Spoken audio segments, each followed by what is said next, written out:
संत तुकाराम महाराजांच्या पालखीचं काटेवाडीत आगमन झालं असून धोत्राच्या पायघड्या घालण्याची 3 पिढ्यांपासूनची परंपरा आहे। यावेळेला पालखी स्वागताला काटेवाडीकरांना अजितदादांची आठवण आल्याचं देखील पाहायला मिळालं। काटेवाडीकरांनी अजितदादांच्या आठवणींना उजाळा दिला।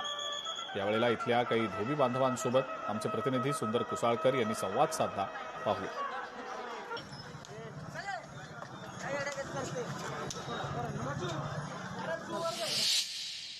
जगद्गुरु संत तुकाराम महाराजांच्या पालखीचं या ठिकाणी काटेवाडीमध्ये एक अनोखं या ठिकाणी स्वागत करण्यात येतं। वर्षानुवर्ष चालणारी ही परंपरा या ठिकाणी परीट समाजाच्या वतीनं या बांधवांच्या वतीनं या ठिकाणी परंपरा जोपासली जाते। आपल्या सोबत या ठिकाणी ज्या पायगाड्या घालणारे ते परीट बांधव आज आपल्या सोबत आहेत। ही परंपरा सरासरी 3री पिढी आमची चालू आहे। आणि श्री संत गाडगेबाबांचा जो संदेश आहे स्वच्छतेतून समृद्धीकडे, आणि त्याचप्रमाणे आम्हाला या पालखीची सेवा करायची संधी मिळत आहे।